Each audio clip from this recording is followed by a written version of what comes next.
Hoy abrimos el melón del derecho a votar a partir de los 16 y veremos muy de cerca el trabajo de un equipo de psiquiatras en el campo de batalla en Ucrania. Pero primero, un repaso a lo ocurrido en la ciudad clave de Bakhmut.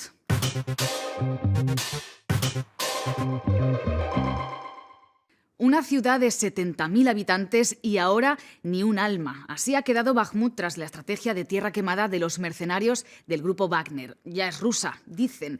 Ahora todas las miradas se dirigen al ejército regular de Putin, que bajo amenaza de una gran contraofensiva ucraniana debería tomar el control de la ciudad. ¿Pero es definitiva esta victoria que proclama Rusia? Análisis de la situación con el calendario en la mano. Rebobinamos.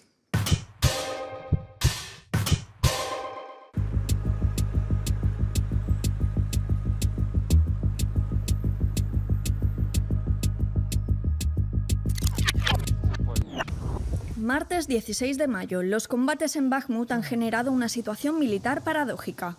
Mientras las tropas ucranianas ganan en los alrededores de la ciudad, el grupo de mercenarios Wagner las hace retroceder en el interior. El jefe, Yevgeny Prigozhin, se muestra preocupado por la posibilidad de que se vean cercados. El 20 de mayo anuncia por fin la toma total de Bakhmut, no sin una puya dirigida al Ministerio de Defensa ruso. En Bakhmut no solo hemos luchado contra el ejército ucraniano, sino también contra los palos en las ruedas que nos ha puesto la burocracia rusa. El jefe del grupo paramilitar se había quejado varias veces de que no se les proporcionaban tropas ni suficiente munición. Por su parte, el Kremlin confirma la toma de la ciudad y Vladimir Putin felicita a las tropas Wagner. El 21 de mayo, el presidente ucraniano Volodymyr Zelensky asiste como invitado a la cumbre del G7 en Hiroshima. Desmiente la caída de Bakhmut y se muestra profundamente conmovido con el destino de la ciudad. Las fotografías de Hiroshima me recuerdan mucho Bakhmut. No queda ni rastro de vida. Todos los edificios han sido totalmente destruidos. En los días siguientes, según el Estado Mayor ucraniano, los combates continúan. El 25 de mayo, a pesar de todo, el grupo Wagner comienza a ceder sus posiciones al ejército ruso. Se supone que se completará el 1 de junio. En una entrevista, Yevgeny Prigozhin es inequívoco. Sirve a Putin sin poner pero alguno, aunque el objetivo de victoria no se haya alcanzado. Si al principio de la operación especial, Ucrania quizá tenía 500 tanques, ahora tiene 5.000. Si entonces había unos 20.000 soldados listos para combatir, ahora hay 400.000. La batalla por Bakhmut ha sido y sigue siendo extremadamente cruenta. Las estimaciones varían mucho según las fuentes, pero los muertos se cuentan por decenas de miles en ambos bandos.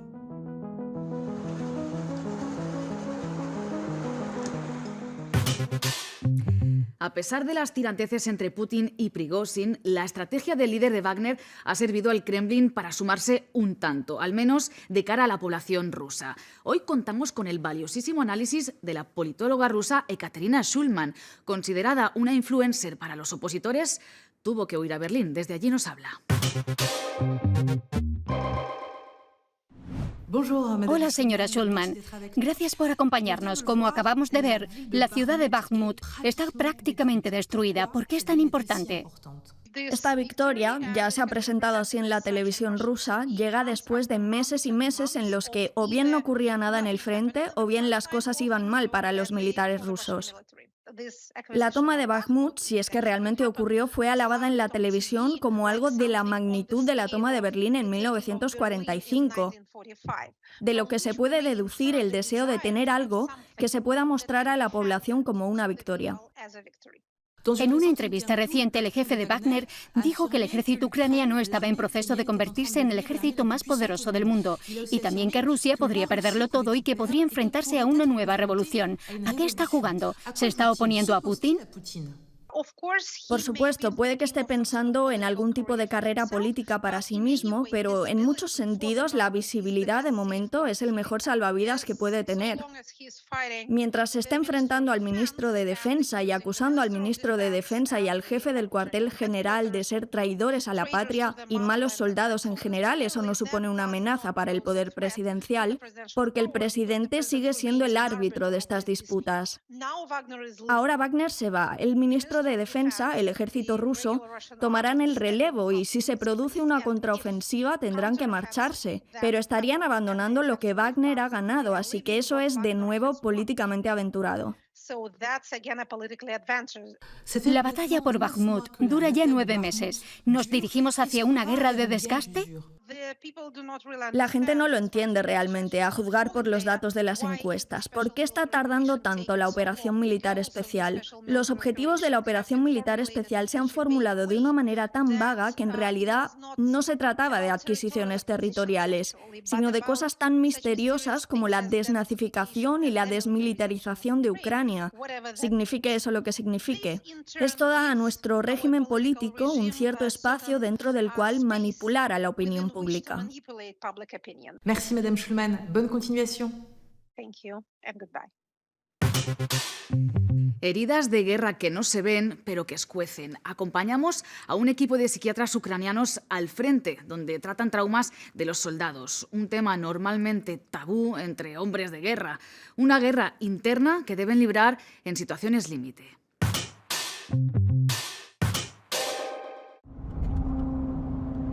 Estamos en el Donbass, cerca de la línea del frente. Estos psiquiatras del ejército ucraniano van a atender a unos soldados. Antes del ataque ruso, estos 3 médicos ya trataban los traumas de guerra de los veteranos ucranianos. Pero ahora el enfoque es distinto. Realizan un trabajo preventivo. ¿Por qué creéis que el pánico es peligroso? Es peligroso porque se contagia a los demás. Por eso, al soldado que ha entrado en pánico hay que aislarlo. Es necesario para que sus compañeros sigan concentrados y con la mente fría. Cuando eso ocurre, ¿cómo hay que actuar? Eso es lo que Oleksandr Dubas y sus colegas quieren explicar. La mayoría de los miembros de este grupo se han incorporado recientemente y aún no tienen experiencia en combate. Una pregunta. ¿Por qué pensáis que la naturaleza nos ha dotado de este mecanismo, la psique y las emociones? ¿Qué pensáis? Al principio se muestran bastante escépticos. La educación que han tenido tiene mucho que ver. En la cultura ucraniana, un hombre siempre debe mostrarse fuerte. A los chavales se les enseña desde pequeños que no pueden hablar de dolor ni de emociones, ese tipo de gilipolleces. Pero cuando volváis a la vida civil, puede que estas gilipolleces os pasen factura. Cada uno de estos hombres vivirá experiencias traumáticas. Este oficial veterano sabe de sobra lo que les espera a los soldados. Un día me tocó decirle a mis soldados que 5 compañeros suyos habían muerto. Uno de ellos se derrumbó. Lloraba como un niño pequeño. El grupo tardó varios días en recuperarse y no hubo tiempo para llamar a un psicólogo porque había que volver a la lucha. Las sesiones de trabajo con los soldados empezaron a los 6 meses del inicio de la guerra. Era evidente que hasta los más motivados estaban quemados. Les enseñamos técnicas para autocontrolarse. Eso mejora su espíritu de lucha y su eficacia. Es muy importante que sepan que si se encuentran mal, tienen que decírselo a sus compañeros y a sus superiores. En el Centro de Ayuda Psicológica es momento de hacer balance, especialmente sobre las unidades que sufren más estrés y agotamiento en las zonas de combate. Se comparte información sensible. El centro depende del Estado Mayor ucraniano. Socios de la Unión Europea e Israel aportan su experiencia, por ejemplo, en el campo del tratamiento de traumas. Cada vez más soldados sufrirán estrés postraumático. Tenemos que empezar a hablar de ello sin tapujos para poder proporcionarles soluciones adecuadas. Está en juego el futuro de nuestra sociedad. Es crucial que una vez desmovilizados, nuestros hombres se reincorporen a la vida civil lo mejor posible.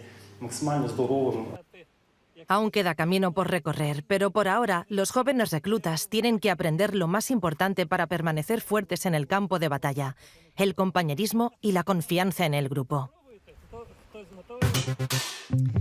Bélgica acaba de bajar a los 16 años la edad mínima para votar en unas elecciones europeas. Así ya son 5 los países de la Unión los que abren las urnas a los menores de 18 al menos para elegir el Parlamento Europeo. En España, a finales del año pasado, el Congreso rechazó esta posibilidad. El debate va y viene en muchos Estados miembros, pero no acaba de avanzar. Lo vemos en detalle.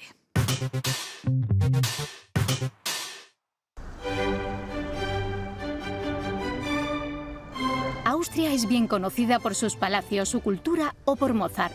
Sin embargo, un hecho menos conocido es que desde 2007 los jóvenes austríacos de 16 años pueden votar en las elecciones europeas. Esta medida ha tardado en extenderse a otros miembros de la Unión Europea. Grecia, la cuna de la democracia, se sumó en 2016, aunque solo permite votar a partir de los 17 años. Le siguió Malta en 2018, con derecho a voto desde los 16 años. Alemania hacía lo propio en noviembre de 2022, seguida ahora de Bélgica. Estamos convencidos de que las elecciones europeas plantean temas que preocupan bastante a los jóvenes, como el clima, la movilidad, la vida privada, la educación. Queremos dar a los jóvenes el derecho a expresar su opinión sobre cuestiones que afectan a su futuro. En resumen, los menores solo tienen derecho a voto en los 5 países en amarillo. En otras palabras, en 22 estados solo pueden votar los adultos, un balance mediocre para la Unión Europea. Y más cuando el Parlamento Europeo adoptó en marzo de 2022 un texto que invita a los países miembros que lo deseen a rebajar la edad de voto a los 16 años.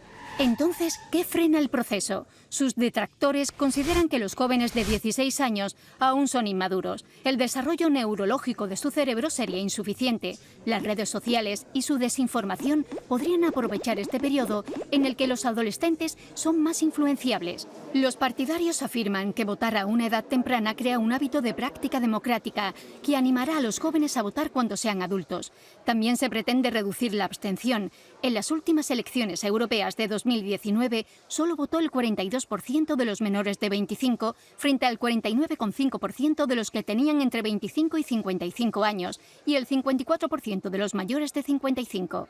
Sin embargo, una decena de países de la Unión Europea ya permite a los menores votar en determinadas elecciones municipales, regionales e incluso legislativas. Reportaje ahora en Grecia, que ahora mismo se encuentra en un impasse electoral porque el presidente saliente Mitsotakis no ha conseguido mayoría. Los griegos pueden votar desde los 17, también en sus elecciones generales. ¿Tienen claro los jóvenes lo que van a defender cuando van a las urnas? Estas son las inquietudes de los que han votado por primera vez.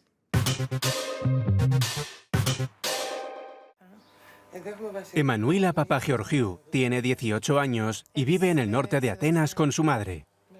Su economía no le permite independizarse. Sin embargo, esta no es su mayor preocupación como votante. Sus prioridades son la defensa de los derechos de los más vulnerables y otro tema que le afecta directamente.